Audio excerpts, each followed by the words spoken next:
आदाब नाज़रीन, रोज न्यूज में आपका खैर मकदम है। मैं हूं आपका मेजबान मसूद अहमद। आइए जल्दी से देखते हैं आज की स्पीड रोज न्यूज। अरविंद केजरीवाल को तिहाड़ जेल भेज दिया गया। दिल्ली चीफ मिनिस्टर अरविंद केजरीवाल को अदालत से जबरदस्त झटका लगा। दिल्ली आबकारी पॉलिसी से मुताल्लिक मनी लॉन्ड्रिंग मामले में केजरीवाल को एनफोर्समेंट डायरेक्टरेट ने गिरफ्तार किया था। आज रिमांड की मुद्दत ख़त्म होने के बाद ईडी ने इन्हें दिल्ली की अदालत में पेश किया। ईडी ने इनकी मज़ीद रिमांड तलब नहीं की, जिसके बाद अदालत ने इन्हें 15 दिनों तक अदालती तहवील में रखने का हुक्म सुनाया है, जिसके बाद इन्हें तिहाड़ जेल मुंतकिल करने का हुक्म अंजाम दिया गया। वाज़ेह रहे कि दिल्ली के चीफ मिनिस्टर केजरीवाल को 21 मार्च की रात को गिरफ्तार किया गया था। इस केस में पहले ही दिल्ली के deputy chief minister Manish Sisodia और भारत राष्ट्रीय समिति के रुकन कानून साज कौंसिल कविता गिरफ्तार करके जेल भेज दिया गया था। वो दोनों भी इस वक्त तिहाड़ जेल में हैं।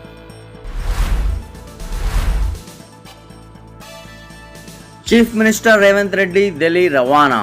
चीफ मिनिस्टर रेवंत रेड्डी आज दोपहर दिल्ली के लिए रवाना हो गए, जहां वो सीईसी के इजलास में शिरकत करेंगे। सीईसी का इजलास दिल्ली में एआईसीसी के दफ्तर में मुनक्किद होने वाला है, जिसमें तेलंगाना से chief minister Revanth Reddy, deputy chief minister Bhatti Vikramarka और सीईसी मेंबर उत्तम कुमार रेड्डी शिरकत करेंगे। तेलंगाना में 4 ज़ेर-ए-इल्तवा पार्लियामेंट नशिस्तों के लिए उम्मीदवार के इंतखाब पर तबादला ख्याल किया जाएगा। कांग्रेस ने अभी तक वारंगल, खम्मम, हैदराबाद और करीमनगर के लिए उम्मीदवारों के नामों का ऐलान नहीं किया है। कहा जा रहा है कि वारंगल से कड्डम काव्या को टिकट देना तय हो चुका है। खम्मम के टिकट के लिए 3 वज़रा कोशिश कर रहे हैं। क़यास आराइयाँ जारी हैं कि कांग्रेस इन वज़रा को अलग रखते हुए राजेंद्र प्रसाद या लोकेश यादव को टिकट देने के बारे में गौर कर रही है। हैदराबाद से सानिया मिर्ज़ा और शहनाज तबस्सुम के नाम ज़ेर गौर हैं। करीमनगर सीट के लिए वलचेला राजेंद्र और प्रवीण रेड्डी के नामों पर गौर किया जा रहा है। वाज़ेह रहे कि चीफ मिनिस्टर रेवंत रेड्डी 4 दिन कबल भी दिल्ली गए थे और सेंट्रल इलेक्शन कमेटी के इजलास में शिरकत की थी।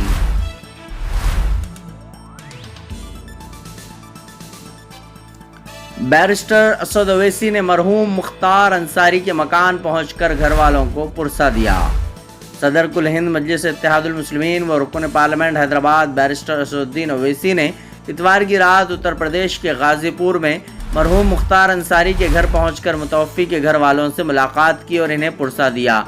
इस मौके पर बैरिस्टर ओवैसी ने मुख्तार अंसारी की अदालती हिरासत में मौत पर सवाल उठाया और आज़ादाना तहक़ीक़ात का मुतालबा किया है।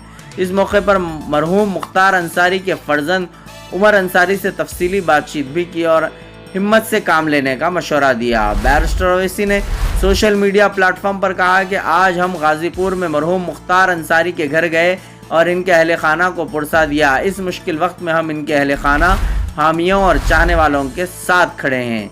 इंशाअल्लाह रोशनी इन अंधेरों को तोड़ कर आएगी। फ़िरौन हो तो मूसा भी ज़रूर आएंगे। वाज़ेह रहे कि उत्तर प्रदेश के सीनियर सियासी लीडर मुख्तार अंसारी का जुमे को इस वक्त इंतकाल हो गया, जब वो कई दिनों से जेल में मुक़ीद रहने से बीमार हो गए थे। इनकी मौत पर इनके बड़े भाई ने इल्ज़ाम आयद किया है कि मुख्तार अंसारी को जहर देकर कत्ल कर दिया गया है।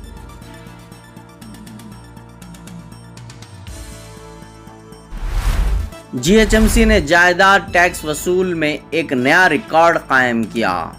ग्रेटर हैदराबाद म्यूनसिपल कॉरपोरेशन ने जारिया माली साल के अख्ताम पर गुज़िश्ता साल के मुकाबले में 257 करोड़ जायदाद टैक्स वसूल करके एक नया रिकॉर्ड कायम किया है। जारिया साल 2023-24 के बजट में 1810 करोड़ रुपए जायदाद टैक्स वसूली का निशाना मुकर्रर किया गया था। ताहम 1917 करोड़ रुपए टैक्स वसूल किया गया, जो गुज़िश्ता साल के 1660 करोड़ रुपए के टैक्स के मुकाबले में 15.5% का इजाफा हुआ है। इसकी वजह यह है कि जीएचएमसी की जानिब से वन टाइम सेटलमेंट स्कीम शुरू की गई थी, जिसमें एक मुश्त जायदाद टैक्स अदा करने वालों को 90% सूद माफ़ करने का ऐलान किया गया था, जिसके नतीजे में तकरीबन 300 करोड़ रुपए ज़ायद टैक्स वसूल हुआ है। कमिश्नर जीएचएमसी ने बताया कि अहदेदारों की दिलचस्पी से टैक्स वसूली के आखिरी दिन 123 करोड़ रुपए वसूल हुए हैं और ये टैक्स दहिंदगान और स्टाफ की दिलचस्पी का नतीजा है। कमिश्नर ने टैक्स दहिंदगान और जीएचएमसी स्टाफ के ताउन की सताइश की।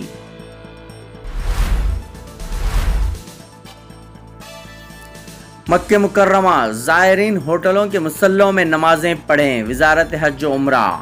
ماہ رمضان میں عمرہ کی سعادت حاصل کرنے کے خواہش مندوں کی ایک بہت بھاری تعداد مکہ مکرمہ میں موجود ہے، جس کی وجہ سے حرمین شریفین میں گنجائش کا مسئلہ پیدا ہو رہا ہے۔ وزارت حج و عمرہ نے زائرین کو ہدایت کی ہے کہ مسجد الحرم میں ازدحام کو کم کرنے کے لیے اپنے ہوٹلوں کے مصلوں میں نمازیں پڑھیں۔ سبق ویب سائٹ کے مطابق وزارت نے کہا ہے کہ جو زائرین عمرہ و زیارت کر چکے اور مسجد الحرام میں نمازیں ادا کر چکے ہیں، انہیں چاہیے کہ وہ ایثار کا مظاہرہ کرتے ہوئے نئے زائرین کو موقع دیں۔ واضح رہے کہ مرکزی علاقے کے تمام ہوٹلوں میں مصلی ہے جو مسجد الحرم سے جڑا ہوا ہے۔ بھیڑ کے وقت ان مصلوں میں مسجد الحرم کے امام کی اقتداء میں نماز ادا کی جاتی ہے۔ وزارت حج و عمرہ نے زائرین کو ہدایت کی ہے کہ وہ رمضان کے آخری عشرے میں غیر معمولی ازدحام پر قابو پانے کے لیے انتظامیہ کی ہدایت پر عمل کریں اور ضوابط کی پابندی کریں۔ راہداریوں میں بیٹھنے سے گریز کریں، راستے کی رکاوٹ کا سبب نہ بنیں، غیر ضروری سامان، بیگز وغیرہ لے کر حرم نہ جائیں اور دوسروں کے لیے آسانی پیدا کریں۔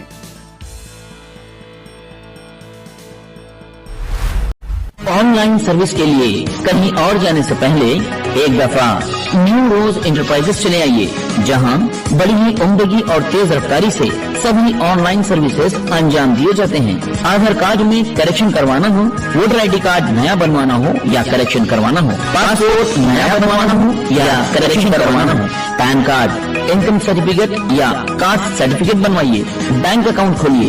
گورنمنٹ امپلائیز اور پینشنرز کے لیے ہیلتھ کارڈ بھی یہاں بنائے جاتے ہیں۔ اسٹیٹ گورنمنٹ اور سینٹرل گورنمنٹ کی اسکالرشپ کے فارم اور شادی مبارک اسکیم کے فارم بھی آن لائن سبمٹ کیے جاتے ہیں۔ اس کے علاوہ colour Xerox, black and white Xerox, print out اور اسکیننگ وغیرہ انتہائی واجبی داموں میں آن لائن سے متعلق آپ کے کسی بھی مسئلے کا ایک ہی حل، نیو روز انٹرپرائزز، فلک نما رائچو بازار کے بازو کی گلی میں 9030127804 نیو روز انٹرپرائزز۔ آج کی اسپیڈ روز نیوز میں بس اتنا ہی، ملتے ہیں اگلی نیوز میں۔